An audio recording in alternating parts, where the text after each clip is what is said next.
21 শতকের সাধারণ মেয়ে। রচনা মল্লিকা সেনগুপ্ত, কণ্ঠে আমি মিলি সরকার। রবিবাবু, আমি তোমাদের সেই সাধারণ মেয়ে।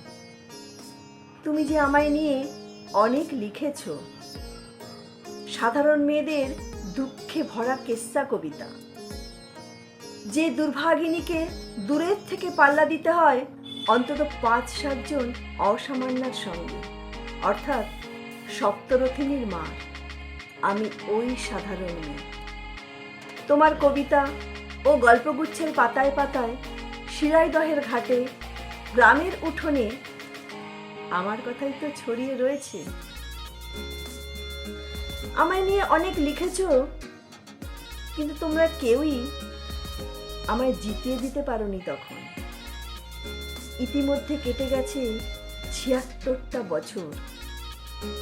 দুঃখ মন্থন করে তীরে এসে উঠেছি তোমার সাধারণ মেয়ে।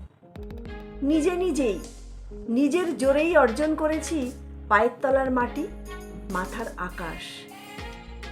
কয়েক হাজার মেয়ে সাধারণ ছড়িয়ে পড়েছি নিউজ রুমের করিডোরে, কম্পিউটারে, বিশ্ববিদ্যালয়ে, স্কুলে, কলেজে কলেজে, ছেলেমেয়েদের স্কুল সিলেবাসে, রান্নার টেবিলে।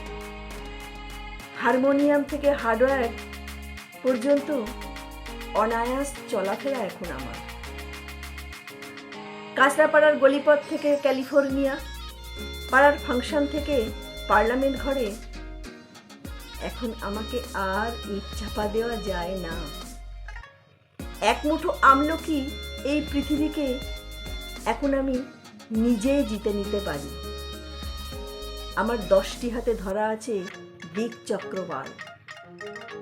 ঘর ও বাহির থেকে প্রেম প্রতারণা, স্বামী ও শাশুড়ি থেকে বিশ্ব উষ্ণায়ন, ছোট পরিবার থেকে বড় কাজে টানা ও পোড়েন নিপুণ সামলেনি আমি দশভুজা।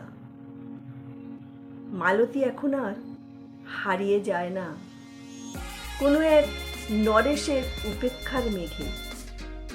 রবিবাবু, দেখো, তোমার সেই সাধারণ মেয়ে আজ অসামান্য হয়ে উঠে ভাবাচ্ছে তোমাকে।